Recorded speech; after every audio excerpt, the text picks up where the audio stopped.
Going to check to see if we're hitting the studio. Couldn't get into my fucking own channel. Had to go through the back entrance. Says it's an excellent connection. Okay, and we'll see if we're joined by everyone else in a moment. Just going to reset the pages. Hopefully get everything displayed. And probably take a second reset. Let's see who's with us now. We seem to... I had to actually look for myself from the outside. So I had to just go to plain old YouTube and then enter Douglas Dietrich and get my channel through there. It wouldn't connect directly from the normal route. So just, it's glitching. YouTube's glitching. I think Heather Holman's joined us. No, it's still ringing. So I'm so glad that Aristides checked on that before we came on. Let's see if both of you register on the OBS. Say hello, Peter. Peter? Okay, you're on mute, maybe? I was on mute while I brought up your YouTube channel. Yes, can you hear me on the OBS? Yes, you register. Good. How about yourself, Aristides? Say hi. Hello. Hope everything's going to go smoothly. Yes, thank you. It is so far, now that you're appearing on the OBS. Heather has not joined us. Let's pray she is well. And everyone maintain Heather Holman in your thoughts and prayers. And as for Brendan, he is on vacation, of course. And what we'll do now is just pretty much start the show. I'm not much of a status report to give anyone other than the fact that our dear friend, T-Tank Barry, he says, in DDD we trust, with all the lightning bolts. El Nemo in Australia says we can hear you. So all of these gentlemen are with us. Hugs to these wonderful gentlemen. And of course the numbers will go up beyond that momentarily. We seem to have a great connection with the studio. When I first tried to get to my own channel, I couldn't go in by the normal route. The studio I could reach, that's the most important thing, but I couldn't see my own channel, so as a viewer would see it. So I had to go in and look it up, as I just explained to these gentlemen here.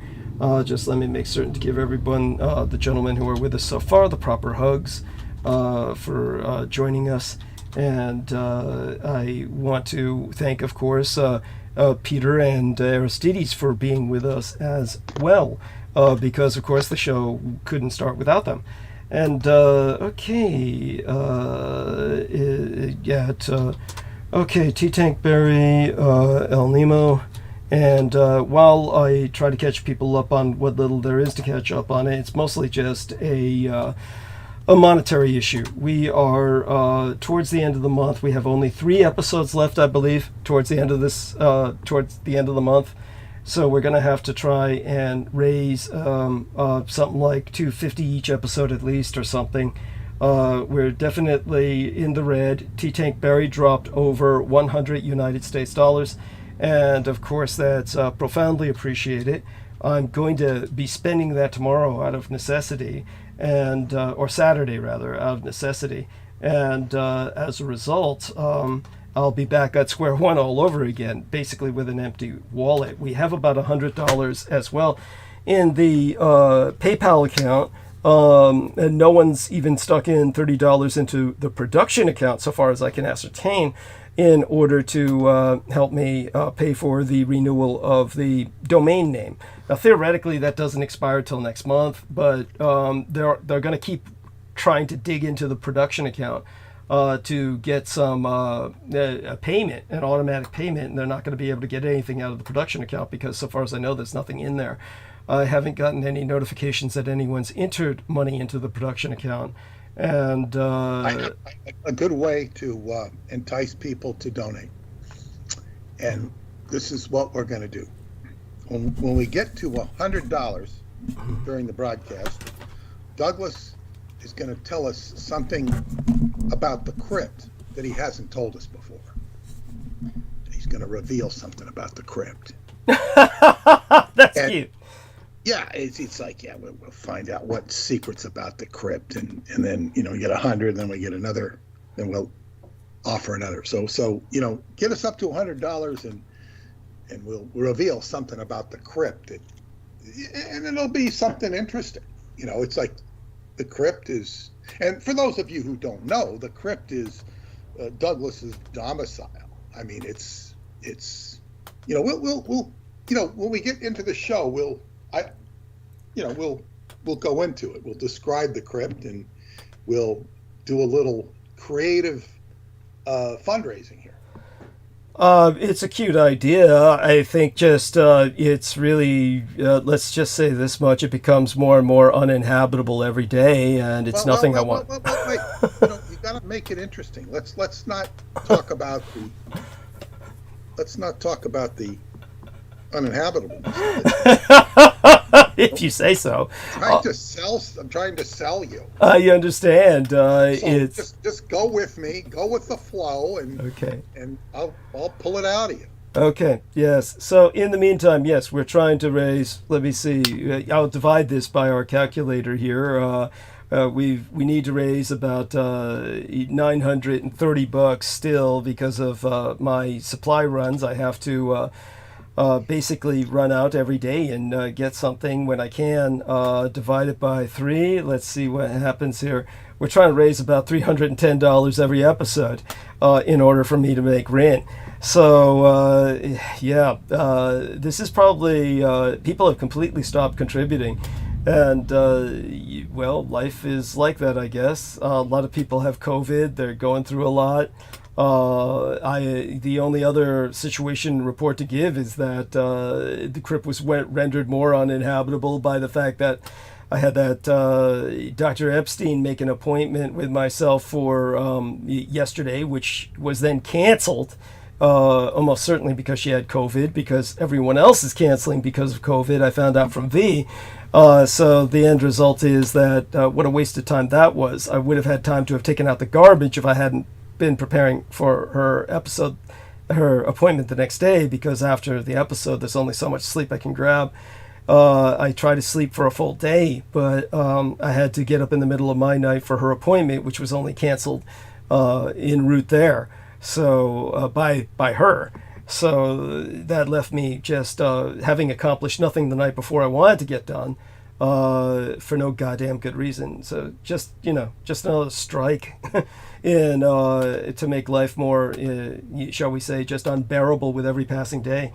So all that being said, okay then, let's turn this over to Aristides, who was able to thankfully verify that the channel was still up when I was trying to find out why I couldn't access it. And YouTube's been glitching a lot lately. When I was trying to alter the text on the last episode before this episode, YouTube took forever for that to even work. So YouTube's really delayed. I don't know if this has anything to do with the shutdown that's been going on throughout the net with some of these other issues they've been having or what. But it's definitely, shall we say, just something else to deal with, a new development with YouTube, and hopefully they fix it.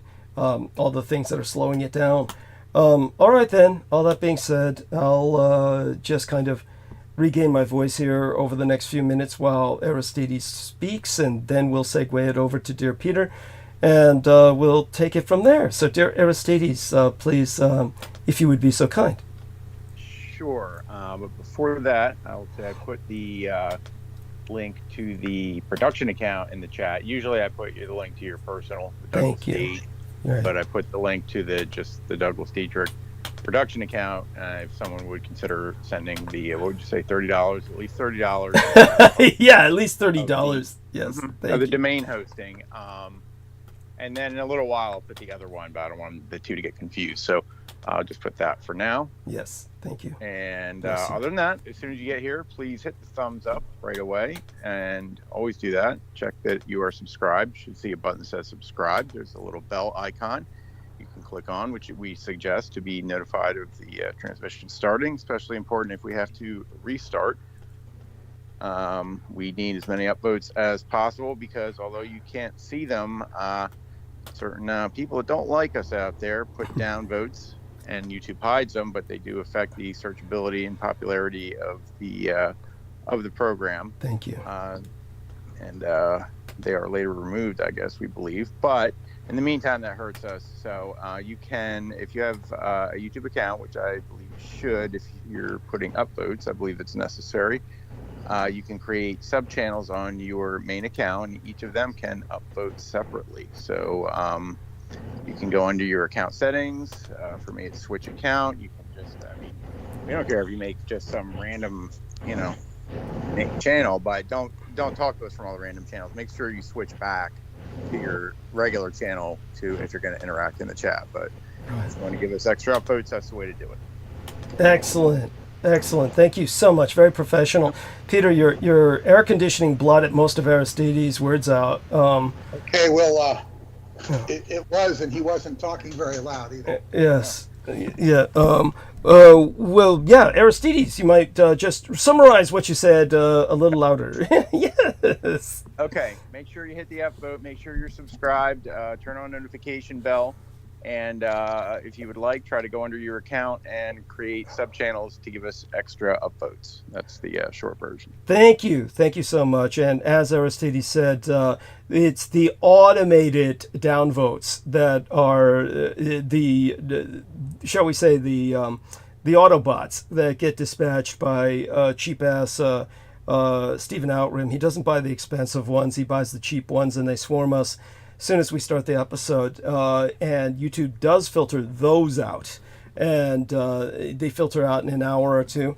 Of course, Steve Outram himself and all of his cultists, fellow cultists of the Kings of Edom, they come in and they put personal downvotes in, which YouTube allows. They don't display them, but they allow them. And that impacts the episode in the long term in terms of searches. So we could bring up what Heather Holman informed us of later, if it arises organically, concerning the searchability issue. And there's another example of what's being done to suppress us. And we, as I said, if that arises organically, we'll go there. Other than that, Aristides, bless you, we couldn't do this without you, and certainly would have had a harder time working with starting the program at all without being able to call Aristides on the phone as I did before the program started. With that, we turn to Dear Peter, and Dear Peter, take it from here.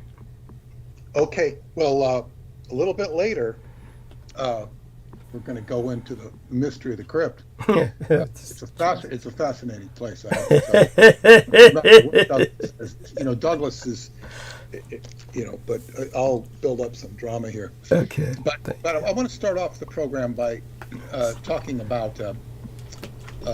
I went for my hydrotherapy yesterday, and it's just such an astounding experience.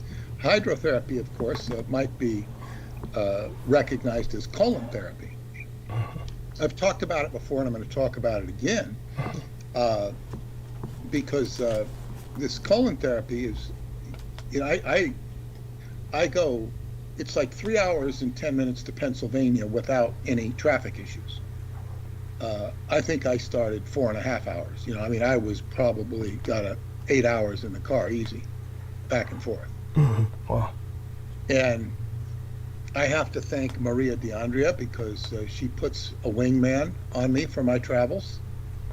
Wow. And the wingman, somehow I make it there. I mean, it's, because GPSs are moody.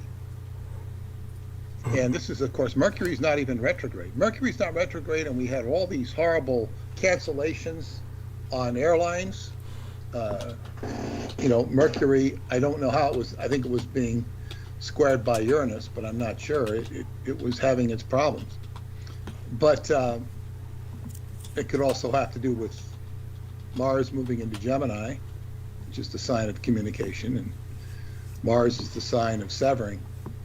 But in any case,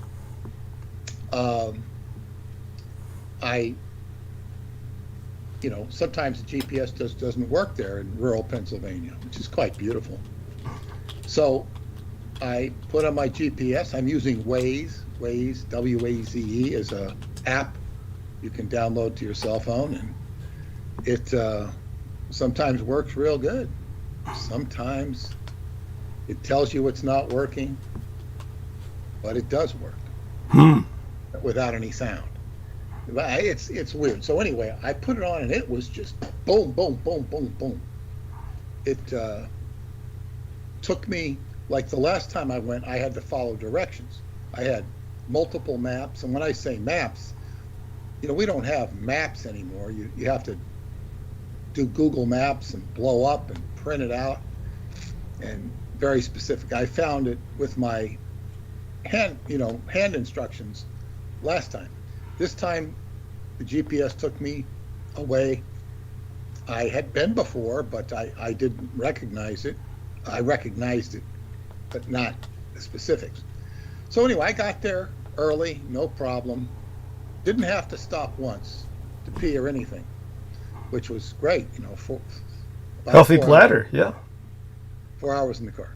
So, I get there, and of course, it's great to see her. And the first thing I saw on the table was her son's book, and the book it's called The Stable Boy. Now, her son, the whole reason she's in hydrotherapy is her son was autistic.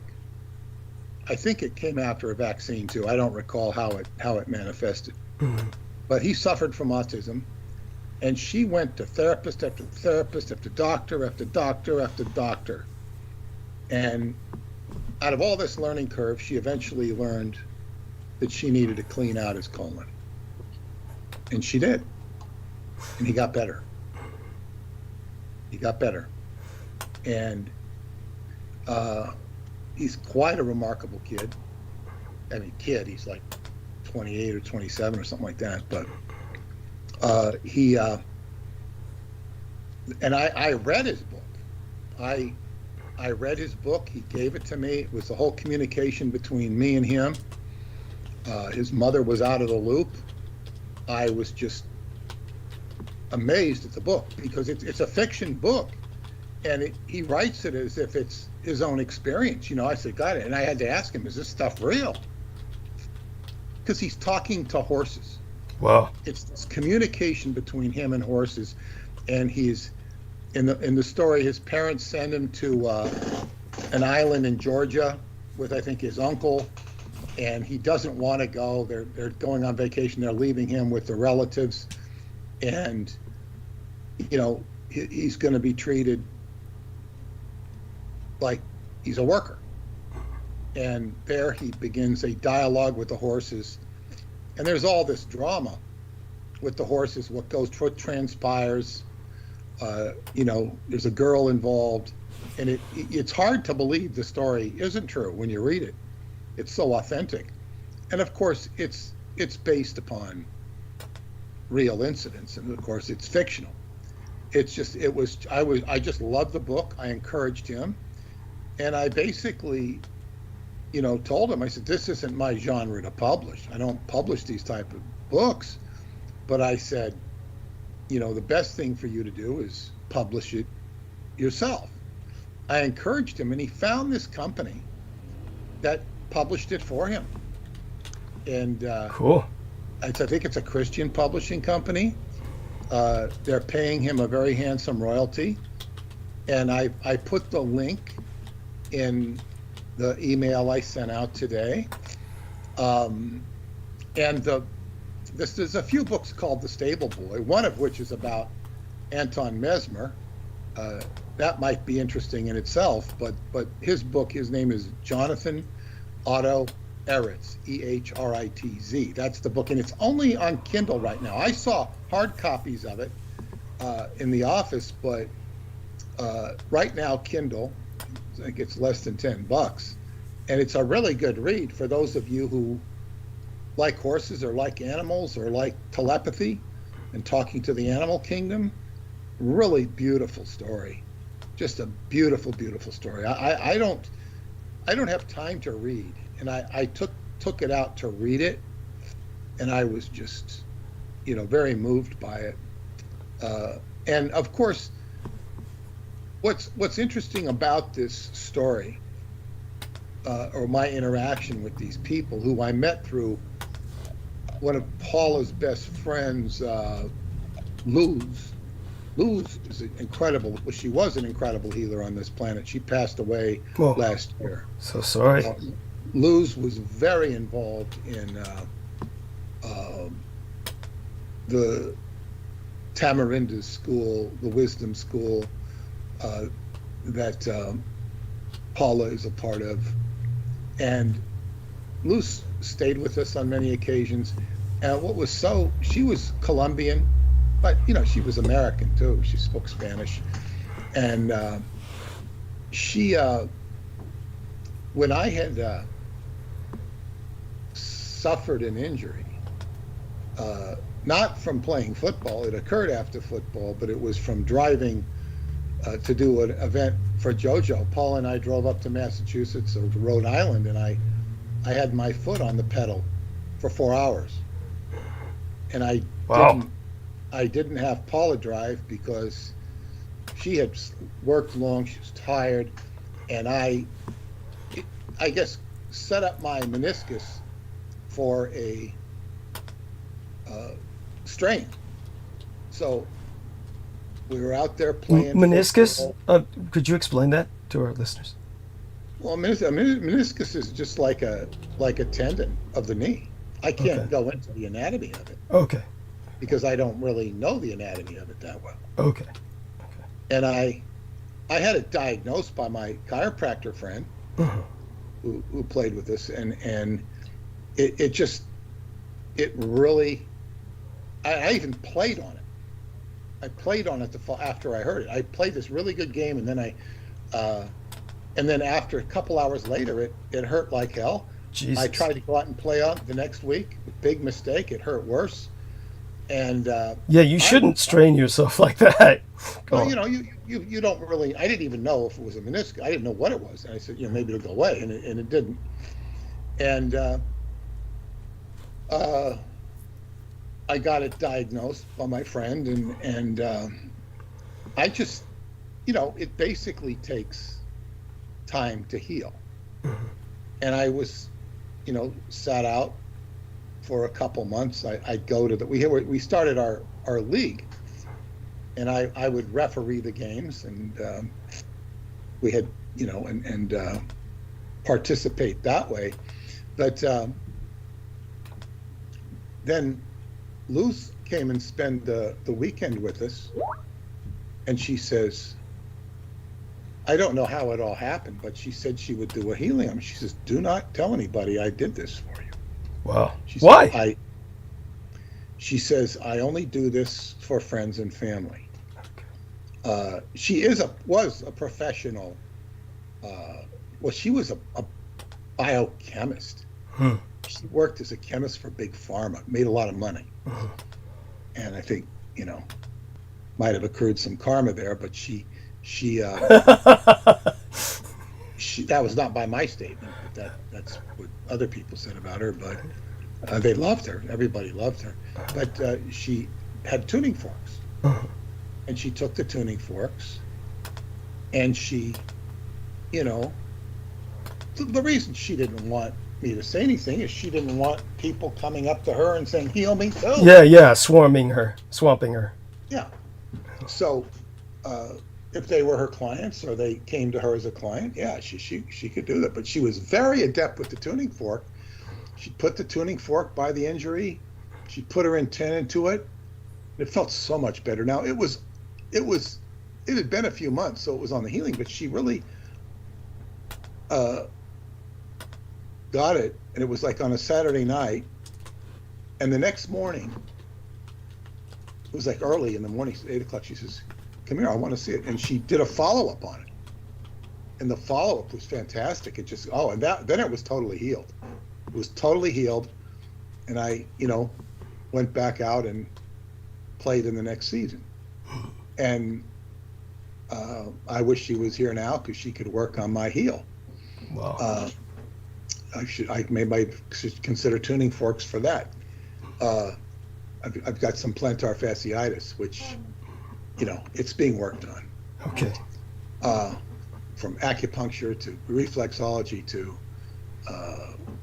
inserts. Doing a lot of different things. But so anyway, Luz was very sensitive, and she was the one who introduced us to Arlene, Jonathan's mother, because she went for this colon therapy all the time. And she recommended people. She had worked with Jonathan, who was autistic. She had worked with him because she's very good with people like that. And we were my association with Luz is just like very good karma. You know, I got to speak to her on her deathbed. It was, you know, she was. Oh my God. She had, I guess, she was with us on Christmas, and there's something funny about her. You know, she just wasn't quite right, and she had cancer. Oh. Apparently there was a whole hidden side to her that, you know, she didn't talk about. That, you know, she suffered abuse and stuff like this when she was younger. She was a super sweet person, very, very knowledgeable, and you know, she did listen to you. Wow. But anyway, now. What was she like on her deathbed? Well, I only talked to her on the phone. Oh, I see.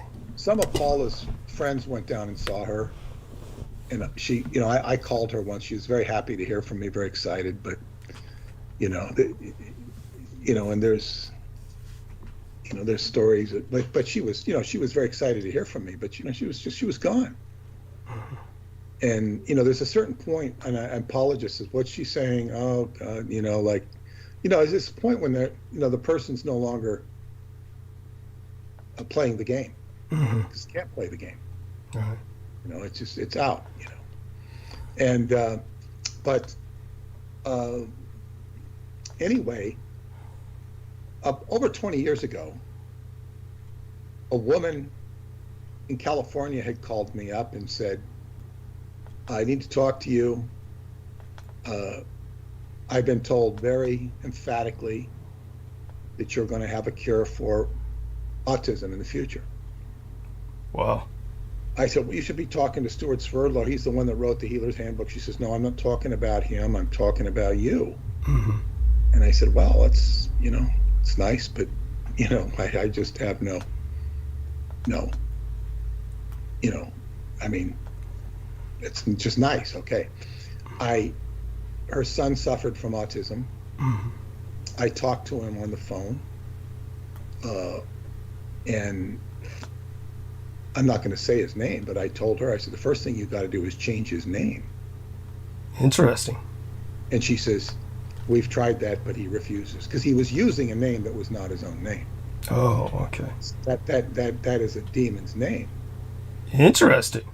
Yeah, it was very obvious to me. I mean, it was a very dissonant name. Do you feel free to tell us what the name was? Say it, because, you know, It calls on the demon when you do. Might possess the audience. No, it's a stupid name. Stupid name. It's a stupid name. Like if you think of, well, let's say you take the name Tucker, isn't Tucker Carlson, and then he named his kid some other kind of stuffy name, you know, like Tucker, like this kind of, you know, elitist type name. It sounds like they're English or something. Elitist. Yeah. Well, Tucker is a great name compared to this name.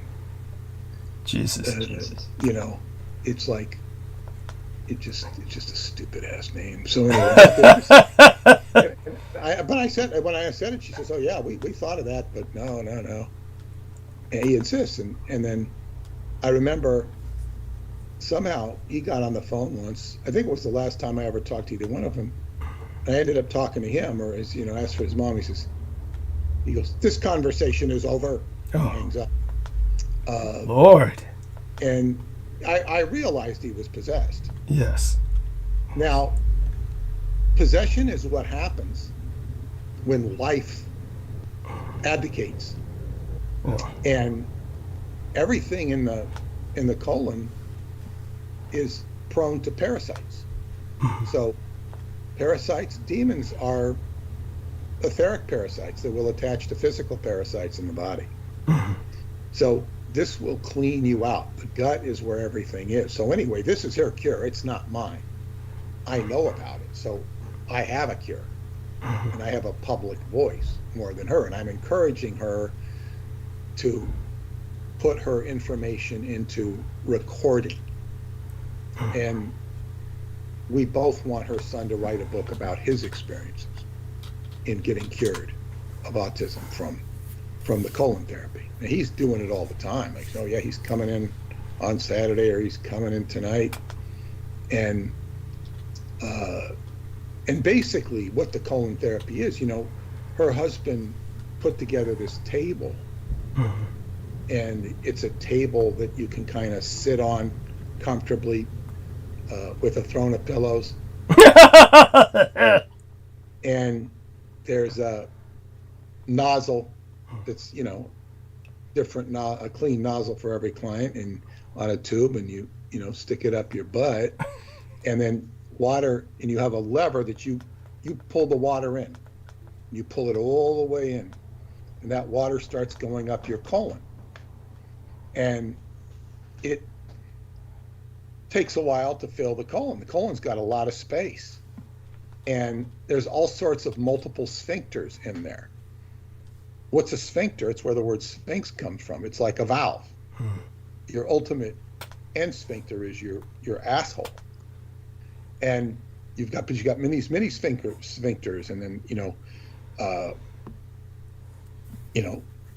fecal matter will gather around the walls and do all sorts of things, and it gets dried, and and it's just cakes to the side of the colon, and you're going in and you're getting out old stuff. And when you're getting out old stuff, it can also be attached to emotions, that you're holding inside of you. Now, I've had colonic procedures before. This one, you take in the water, fills up. Now, every time I go, I'm releasing, fecal matter. And I mean, she showed me, when you see it, if there's a mirror in the tube, and you can see the stuff coming out of you. And she says, look, there's a parasite right there. I saw this. It wasn't huge, but it was, probably the size of a Good God. quarter or $50, and it was like with 3 prongs on it. And she said, that's a parasite right there. She sees what's there, and of course I'm always thinking, what am I going to get out of me? But the thing, it's the most benefit, is that you're hydrating the body. You're hydrating the body in a way that you can't hydrate it by drinking Gatorade, electrolytes, or any other drink. Now, you're going to hydrate your body by drinking water and stuff. But this hydrates parts of you that it's just not going to do. So I got a full hydrated body yesterday, and it can cure things as well. But this is how, they didn't have drips in hospitals during World War I. So the way they would keep people alive or hydrate them is to stick, a tube up their ass and put water up their ass. This is how they hydrated people in hospitals or on the battlefield to keep them alive. They figured that out. So it's a very, and of course, disease all begins in the colon, and she can go on ad infinitum. And of course, I'm always learning about something new when I go there. And she also gives me, if I want it, a foot detox, which, she has a device. You put your feet in the water, and it's like electrolysis. It's this current, and all of this toxicity comes out your feet. And she'll say, oh, that's the lymph, that's the liver, sometimes that's candida, whatever it is. And I'm detoxing a lot of liver, which completely coincides with what my acupuncturist tells me. So it's a very incredible healing. Now, another thing is, I met a woman in there. I mean, she says, "Oh, have you met her before?" I said, "Yeah, I think we've met." She says, "Yeah, we've met." She was in the Army, and she, I think they had a disagreement. You know, she says, "Yeah, well, she came to me when she was 85 pounds." She said, "Well, no, I was more like 98 pounds." And she had been in the Army, and she got vaccination. What do they call it? Anthrax vaccination. And they were numbered: anthrax 1, 2, 3. She says, "Oh yeah, I think anthrax 3. I skipped 4 and 5." And what they did, the Army. Now this is for the Persian Gulf War time. It was an experimental vaccination. Yeah. Which means this probably doesn't work. Yeah, yeah. Believe me, I could go on hours about this, but go on. Yes. And that they just gave it to all the soldiers on the pretense that they might be in the theater of war and they might get exposed to anthrax. Yes, that's right. It was totally unnecessary. And she just talked about all the horrors and people who had suffered from this or died from it, and then talked about all. She says Gulf War syndrome, she says, is not from what they were exposed to. It was the vaccinations they got, just tons of vaccinations. Yeah, there definitely was a lot of that and depleted uranium. But go on. Yeah, both. So this was, and of course you hear more and more stories of vaccinations, and this wasn't even a discussion about COVID. So the Army, this is the same bullshit that happened back in World War II. Yes. And World War I as well. I mean, the Army's, vaccination happy, I guess it wasn't, they're just crazy. Yeah. And it's based upon what which we describe in the book Roswell Deception, on variolation. Yes, that's right. Which is basically vaccination that George Washington learned from slaves. Yes, thank you. And saved his army at Valley Forge. There is a workability to it, but as they say, when it's not proven, and it takes like 10 years to make a vaccination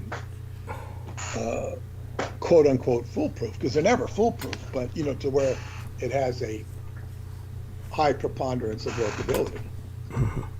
So be that as it may, that was another part of the experience that I had. But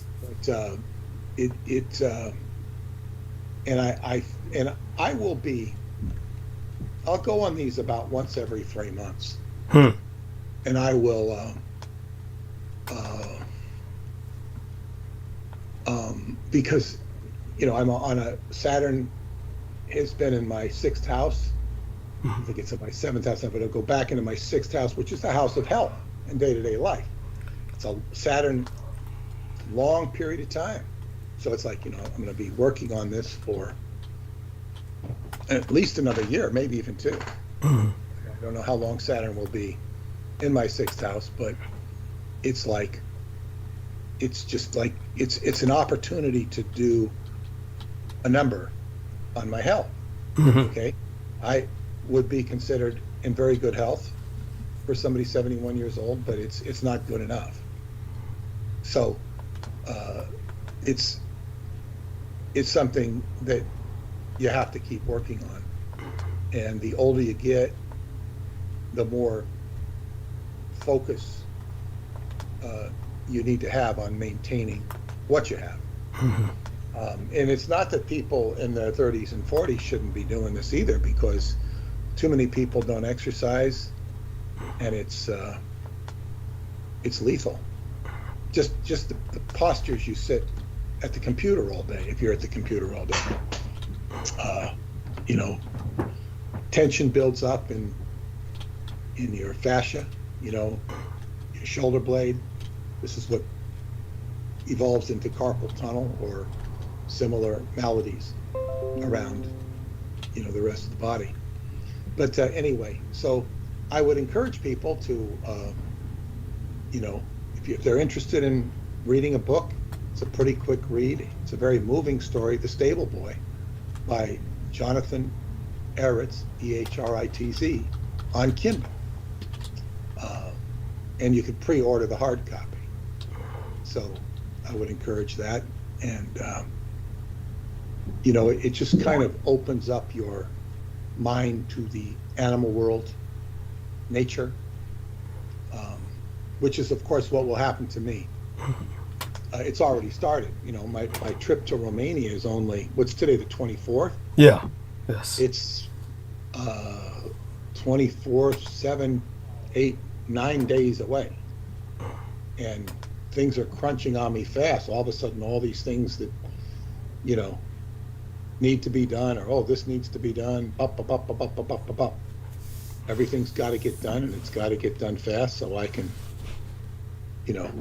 pack my suitcase and be on to an adventure.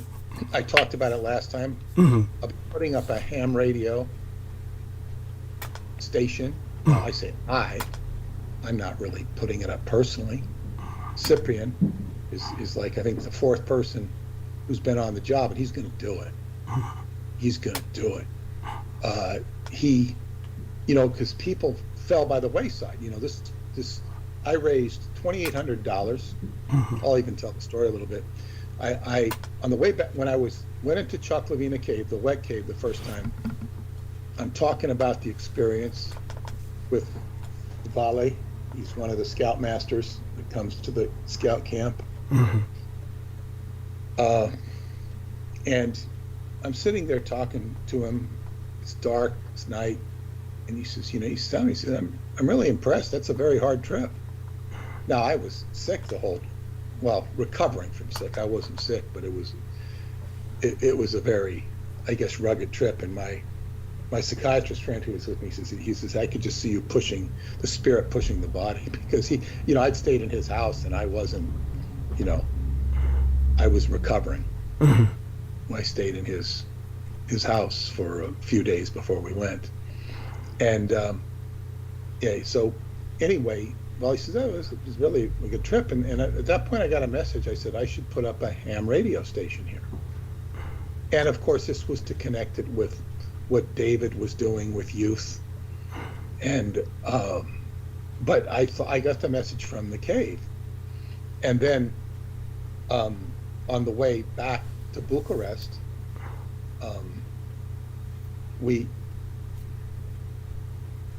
they'd arranged with us to meet with this guy who was the god of ham radio in Romania. Very, very gracious. He brought us into his garden and table, met his wife. We sat down and talked. They very Romanian to bring you wine. But what happens is they bring you wine, maybe some hors d'oeuvres, and then I guess if things go well, then they start bringing out the food. It's not, first it's just an initial invitation. Just sit down and have some wine. And I've had this happen before. And then they start bringing out, a whole meal. It's very nice. And he says, yeah, I can, he said, we can get you some used equipment. It's going to cost about $2,300. So I raised $2,800. 4 people contributed $700. One of them went with me on the trip last year. They were all invited to go on the trip last year. One went the earlier year, Greg, and he got to go in the cave with me and Heather. He was with me the whole trip. He went to Atlanticron. He'd worked with David Anderson when David worked at Bosch. He was an engineer, so he was really good to have. And we had a good time. And, 2 of the contributors haven't been able, one of them is Romanian. He works in the United States, but he's got a very heavy situation with his son who has suffered an accident and is paraplegic. So that's, it's been devastating to him. I can imagine. Yeah. he's a wonderful man. But and then I had a ham radio expert who contributed, and he couldn't make it last year, and was thought about coming this year, but no. So anyway, these people have contributed. Yeah, about $2,800 because I wanted some margin of error there. So I go back to this guy who had been so gracious with us, and I say, he said he'd take care of it, he'd put it up. And then I think he quoted me a price of, I think it was exorbitant. Right. It was $11,000 or $13,000. Outrageous. Yes. What the hell? And he says, if you want to get it done inexpensively, or $9,000. And I'm thinking, what on earth is he talking about? And I asked my psychiatrist friend, and he says, no, that's not what I remember. Yeah. And I sent it to David, and David wrote back. He says, this doesn't pass the smell test. No. Because of course David knows ham radio, so well. And so I said, okay.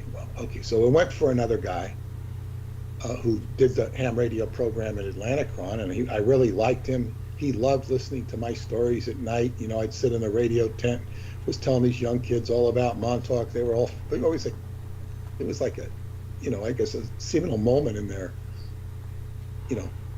their awareness of hearing all this stuff. And we, and they, one of the young ladies came with me on that trip, and she volunteered herself, and her mother knew me, and it was okay. So we had a wonderful time. But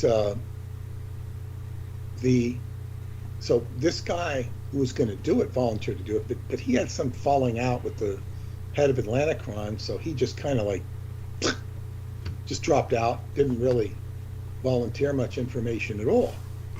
So then we found another guy who, when he was all gung-ho to do it, and he was apologetic. When I met him, David might be mad at me because I didn't answer his communication from 10 years. I said, he doesn't care. Nobody cares. Just do the thing. And he was supposed to go up and survey, but he fell away. He just like drifted. And then Cyprian comes into the picture. And Cyprian says, oh, I've got everything. I don't need any money. I just need a power supply and a transceiver. Now, transceiver is one of the most important parts of the whole operation. And it was today or yesterday, I got a message from him saying, well, first off, we were going to buy a used transceiver, but he found a transceiver in Hungary for about $1,000, which was well within budget. So Heather sent him the money, and he got the transceiver, and he said today or yesterday, this thing is so good, I got to get one myself. So now, with 5 years of frustration and people falling by the wayside, we now have an incredible transceiver. Per his testimony. Right. To me, I wouldn't know the difference between it and another one, but he does. And so we're going to get a wonderful transceiver, and we're going to go up there probably go there on August 12th, and arrive at the camp and say, okay, he's going to put it up, and then he can test it because he has a license. You can't use it unless you have a license. And then the idea is to get somebody at the camp to get a license, which requires studying and taking a test or whatever. But this is it's a project of the World Genesis Foundation, and we're going to have a ham radio, and they'll be able to communicate to the outside world. Not that they can't. I mean, they have got cell phones. At the reception, I was able to do a show with you from there. So right, cell phones are all over.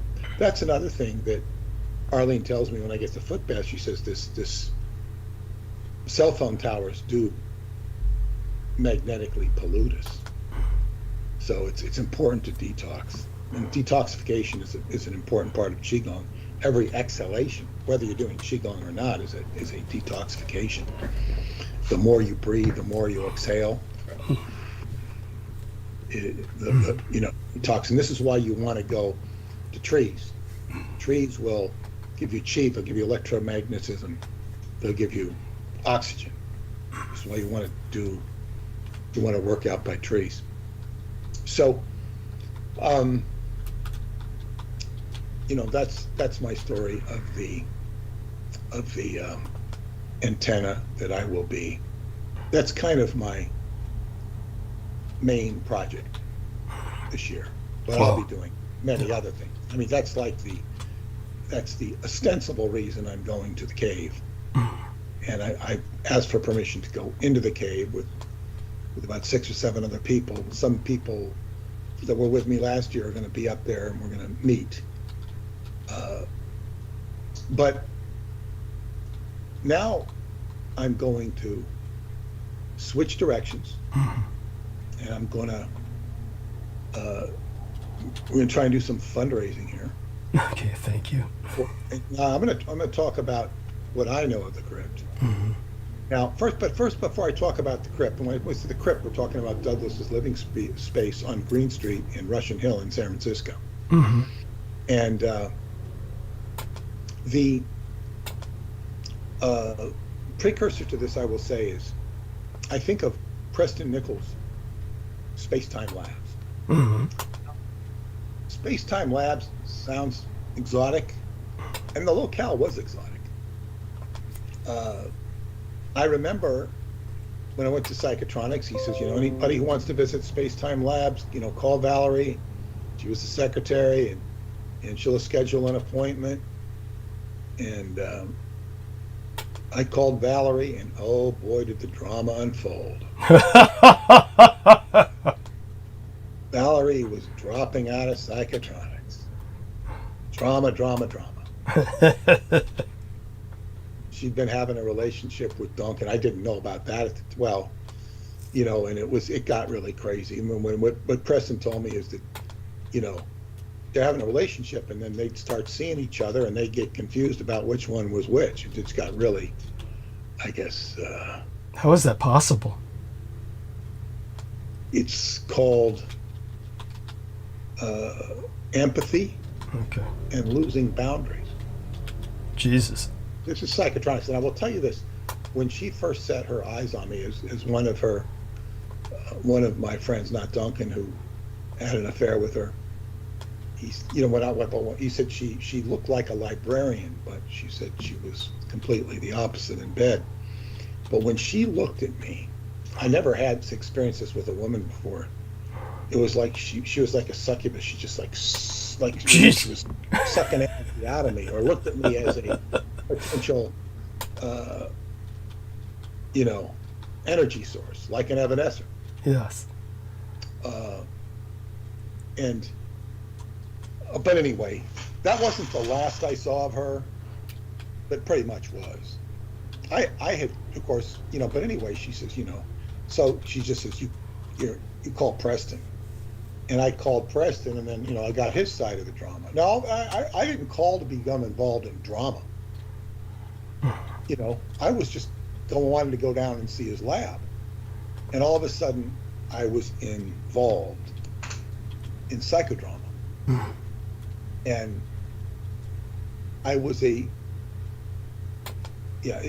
not going to go into all of this. But there was, this sub drama going on. So anyway, and then when I went down to Space-Time Labs the first night, it was open house. It was all guys. And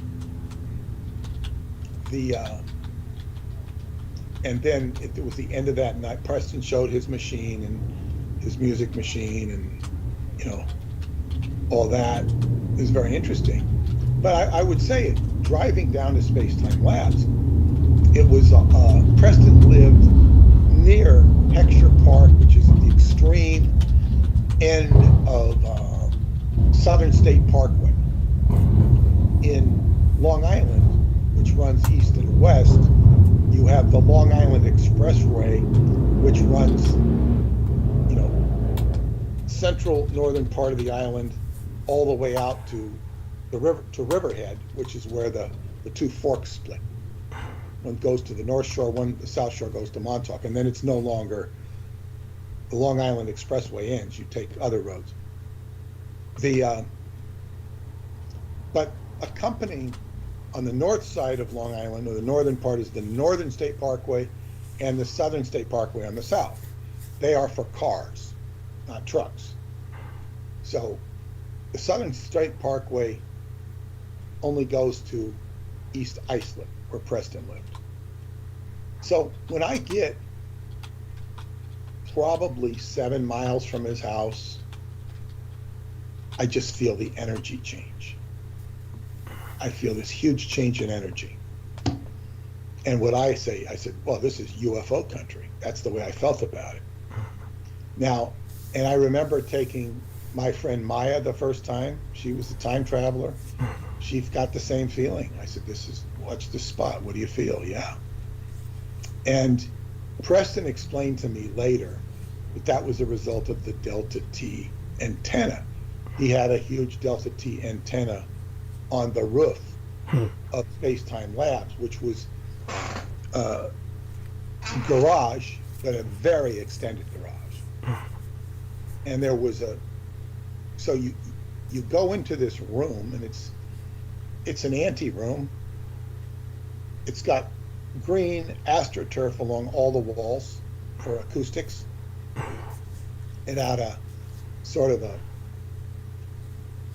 pillow, like I call it throne of pillows, you know, like a couch where you could lay down, and it had a lot of, had big speakers, small speakers. It was we called it the green room, but it was for doing music, playing music, and just a general meeting area. It was the size of a small living room, I'd say. Maybe the size of a kitchen. And then you'd walk through a door, and there was a workshop. I saw the workshop clean. It was usually cluttered with equipment and stuff. And then you go to a side door from there, and you go into, it was hard to tell where the garage began and ended, because then there was just racks of receivers and radio equipment on racks. Antique radio equipment from 30s, 40s, 50s, whatever. And none of it was hooked up. And you go through that room, and then you go to the back, and it's a room, and it has this quality of going on forever. Jesus. Preston wrote in the book Encountering the Pleiades, an inside look at UFOs. He had talked about going aboard a UFO, and he's given the UFO, and then it went on forever. It was like a whole different dimension. So there was a quality of that, and you definitely got a heavy vibe. And those radio receivers were set up as witnesses. Their power was in there. What's that word you use? Of the Heart Project, passive. Yes, there we are. Passive. Yes. Passive quality to them. And then, one of his friends told me, yeah, those receivers are from the Eldridge. Some of those receivers Interesting. are from the Eldridge. Preston wouldn't necessarily like to talk about that or own up to it, because, he was probably wary of potential people wanting to steal them. Mm-hmm. Right. He was kind of possessive about such things, but I was more curious, because there are people like Jameson who wanted the Vox Ark. Yes. People, I want it. Right. And That's right. that was never my interest, because what the hell am I going to do with it? I would like to learn the ins and outs of the story of it. So that was Space-Time Labs, and it was a very unique place. I remember taking Marianne, my girlfriend Marianne, and the shaman there one time on the way back. I think we had been somewhere, Mhm. I don't know where we'd been, and we stopped by Preston's house on the way home, Mhm. and they were both just, you know, I guess gaga over what they saw there. I mean, I was used to it. Mhm. And I remember taking one psychic there, and she just looked, God, he's a genius, because it was like it was a center of electromagnetics, and, he could tell you all sorts of ins and outs of it. And of course, many of the people who went to psychotronics, or some of the people had been exposed to it, and many people had been exposed to it. And it was, and of course, in the house were his parents, and of course, in later years, it was just his father. And that was a place that, Preston had lived virtually all his life, you know, and, they just kind of lived a quote unquote normal life inside the house while Preston was out in the backyard doing his weird stuff.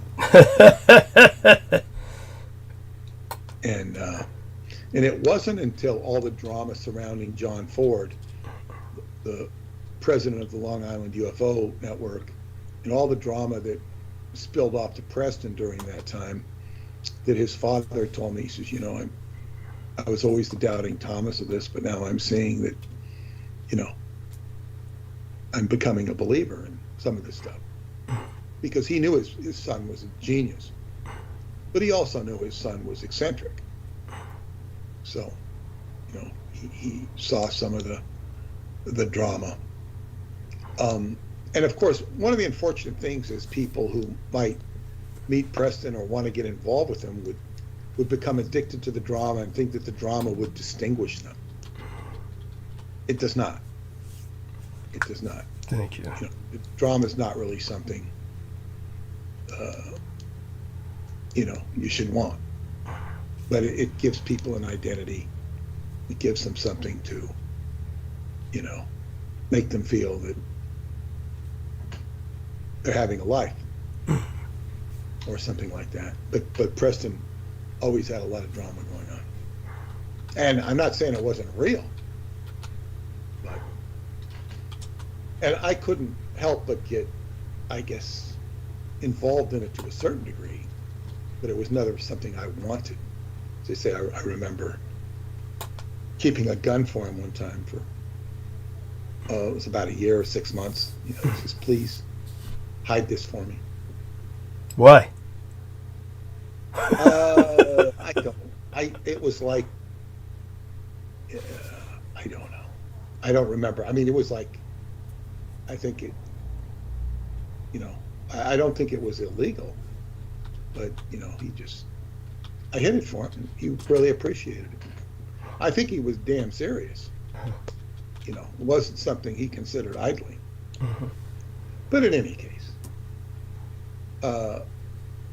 so anyway, I'm giving a preamble to Space Time Labs because the crypt is no different, but similar, but different.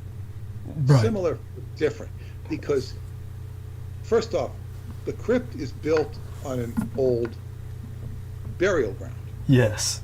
Because of all the it's why the Russians, would be there, and the ships would be dragged up that would be grounded in San Francisco Bay, and they drag them up and turn them upside down or whatever, and use them for housing. And then as the housing would develop, and if you see the inside of Douglas's house, part of it, it looks like the inside of a ship turned upside down. It's astounding. Yes. I never heard of anything like this in San Francisco. And San Francisco, in this area, and San Francisco in general, has a lot of what you would call original authenticity. San Francisco is only San Francisco because of the gold rush. Yes. That's the only reason it ever happened. Yes. It was just I think, I want to say less than 500 people there when it was known as Yerba Buena. And the Chinatown was is the inception point of San Francisco. Yes. So the, so anyway, you've got this graveyard that he lives over, which creates all sorts of phenomena. Yes. Poltergeist phenomena, ghost phenomena, and of course, his parents, found that location. Well, it was my sister, actually, of all people, but continue. Go on. I'll explain. The location, why don't you tell us that story? It was my parents originally moved into San Francisco from New York because of the Presidio military base. And my father moved us into the Tenderloin, which he felt comfortable in for several reasons. One was it was extraordinarily cheap, which was all he could afford on his enlisted men's pension with no disability. I had to get him disability years and years later in life. Which otherwise we grew up in such abject poverty, it's indescribable. But he felt comfortable in the Tenderloin because of it being cheap, and it was close to a lot of bars because he was an alcoholic. Of course, everything was a lot different back in those days. The bars were very different. However, it was still an extraordinarily dangerous neighborhood. And of course, as I've always said before, without any exaggeration, and I challenge people to certainly contest me on this. They're welcome to go to combat zones everywhere, like I've been to. I've been to combat zones all over the Crescent of Crises, which is this crescent that goes from Southwest Asia, what Americans call the Middle East, into the Horn of Africa.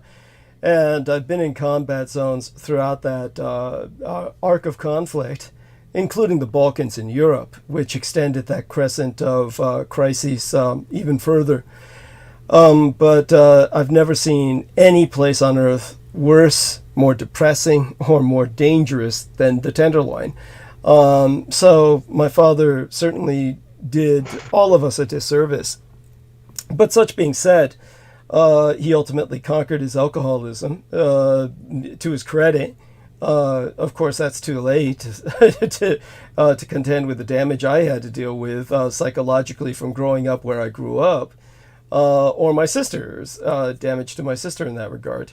Of course, this was straight out of the horror of where we had left in New York. But such being said, my sister ultimately was driven through her connections, which was through the Jehovah's Witnesses, to find the place where I live now. So she actually found this flat on Russian Hill. And what was going on at the time was that Silicon Valley had not yet kicked in. And I was basically responsible for shutting the Presidio military base down. So San Francisco's economy had died. Peter Moon, of course, is quite right in many regards concerning San Francisco. But it's important to remember that San Francisco certainly grew because of the gold rush.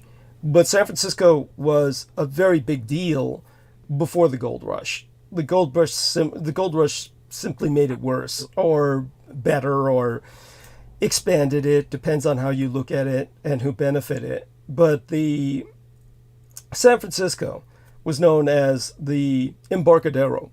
And when it was simply extant as this Mexican port, it was taken over eventually by the Americans, and it was the gateway to the Orient. There was no other gateway on the Pacific coast to the Orient. San Francisco was it. So even before the gold rush, it was a strategic point, and it was both in trade and its military value. So San Francisco was a very big deal. I mean, it was all the United States had on the West Coast that counted. Anything else really? The Presidio was actually there. Yeah. But that was a military installation. Yes, the Presidio was started, of course, by the Spanish. This was like before there were quote unquote Mexicans, when it was a Spanish, what they used to call a captaincy or a viceroyalty, depending on who, which period of history it is. But the Presidio Officers Club is, as I've said in the past, the oldest building in not just San Francisco, but one of the oldest buildings in the United States. It's literally as old as any building on the East Coast. So when pilgrims started landing over 200 years ago and started building buildings, of course, most of those vanished, but there are buildings from the days of the Founding Fathers that have been around for over 200 years. So the Presidio Officers Club is as old as any of those buildings. And so Peter's seen it, of course. He's been over there in the Presidio with me, and we've taken our tours as we have. But when it comes to the city itself, it was always a big deal, but the gold rush made it explode. Now, I would have to look through my own records of history, and it shouldn't be hard for people to look up.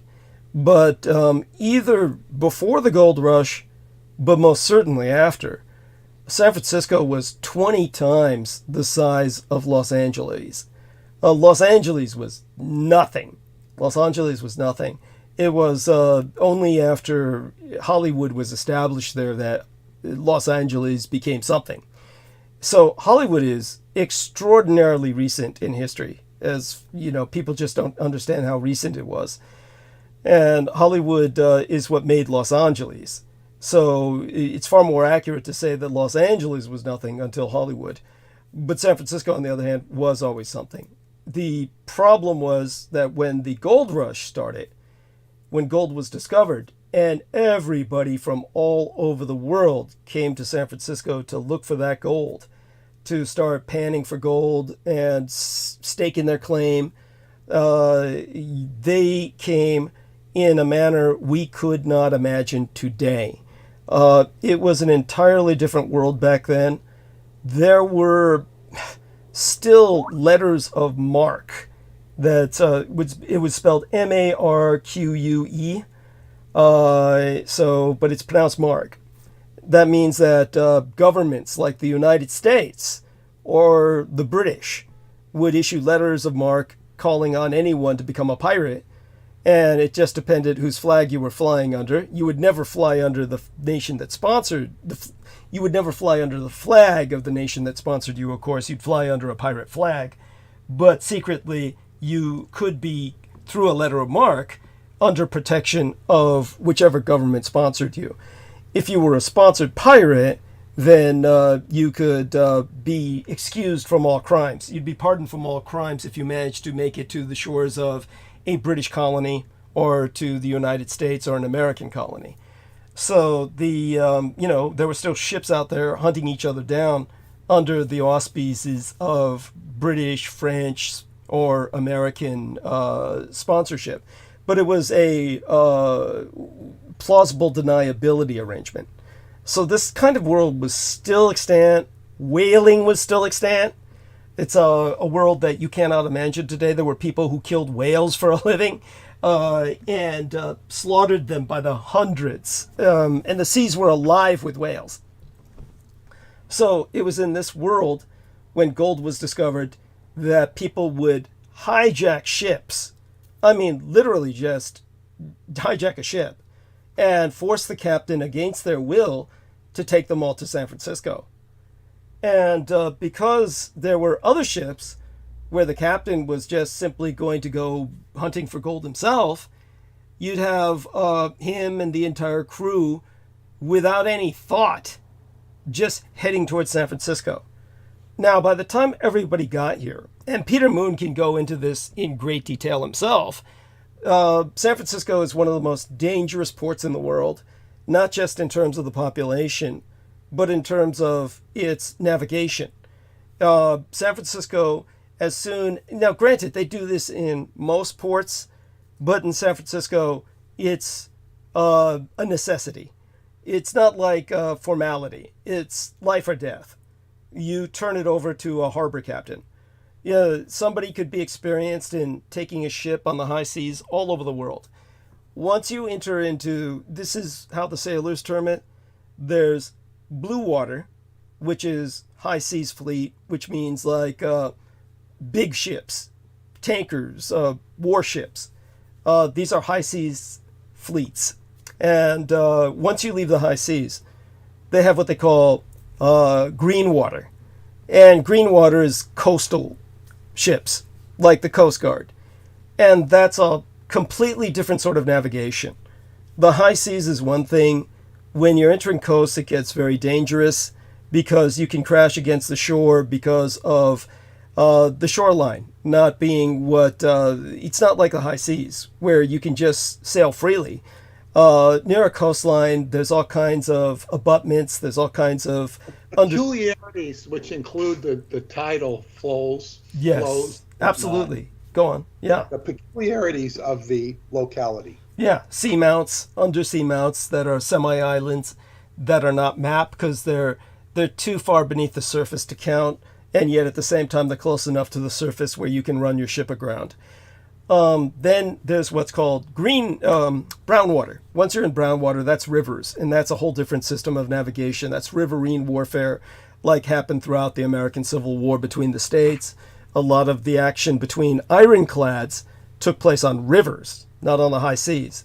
And you had the Monitor, which was built like flat, and that's a riverboat.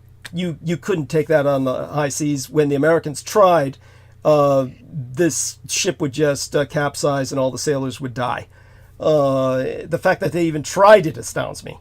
But that was, I guess, that's the madness of wartime, but not really, because most of the Monitors that sank off the shores of America sank after the war. So I don't know what was on their minds. But at any rate, it goes to show blue water, high seas, green water as Coast Guard, and then brown water is riverine.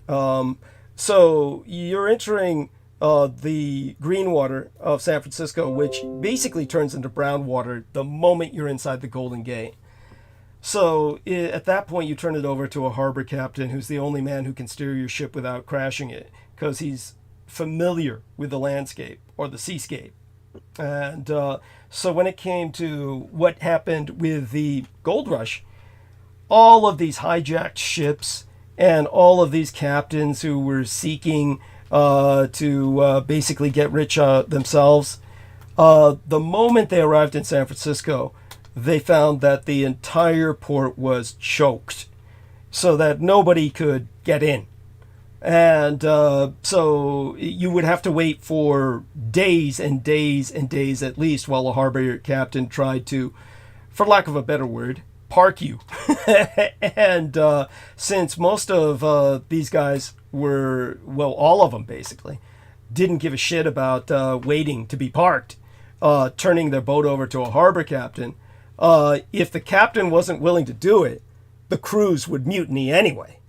So what either the captain would just say fuck it and he'd crash his ship up against the shore, number of people who died during that maneuver be damned, or the crews would mutiny and make him do it anyway, or they'd kill him and take over and crash it themselves. So basically hundreds and hundreds of boats just slammed themselves up against the shores around San Francisco. And the end result was they made it impossible for anyone to enter San Francisco at all. So what they had to do was they had to send men out by the hundreds to basically take these capsized boats, these crash boats, bring them ashore so they could make room for other ships to come in. And once these ships were ashore, they just turned them upside down, just stripped them of their masts, stripped them of everything, turned them upside down. And this was housing for all the people coming in, because they had no housing for the people coming in anyway. So the overwhelming majority of housing in San Francisco was upside down ships. And that was the way it was throughout the gold rush. And so they were the majority of houses in San Francisco until gradually, as people settled in, they demolished the ships as they built structures around them. When houses were built around these inverted ships, the ships would gradually be dismantled sometimes to cannibalize the building material for the houses. Other times just smashing them in and using the wood for kindling or something else, building furniture or something. The end result was that some places built right over the hull of the ship, and so that's what's at the back of my flat, is the flat structures built over the hull of a overturned ship with a single hole in it from which the sunlight comes through. You would not see this on Google Earth or looking from a satellite perspective onto the roof of my house because the structure over it looks angular. But from inside, you see, just like Peter Moon has copies of the photograph of what my inside of the back of my house looks like. So that's just for starters. And of course, we're built over a cemetery. We'll give people... Let me take Sure. it over from here. Please, by all means. And I want to say one thing about the entire San Francisco area. It has such a rich history if you feel it. Anytime you have a peninsula, it's got a lot of energy. So you have this like crescendo of energy of people living on the peninsula. Like the peninsula runs all the way down from Silicon Valley, sort of, a little north of there, from Santa Clara all the way up to San Francisco. And that's where the Presidio is. And then you have the Golden Gate Bridge, and then Marin County, where the energy changes significantly at Marin County. Very, beautiful energy, but it's different. You don't have the freneticness, even though it's very expensive there now. It's just more peaceful and calm. San Francisco's like, but there's such history there. There's all the people who were killed building the Golden Gate Bridge. There's a whole history of the Gold Coast, the Embarcadero he's talking about, which the only really, I guess you'd say the tourist remnant is now Pier 39, which is just, touristy. It's nothing like, it doesn't even pretend to be what it once was. Thank you. The Fisherman's Wharf, of course, is adjacent to that, and that's, all I ever thought that was good for was eating fish. If you like fish, which I don't. And of course, when we were there, Douglas, all the fish places have been closed down for COVID. Yes. It was very, very sad. And there are other things to see around there, for sure. But in any case, it's just a very rich history and a very rich energy. Now,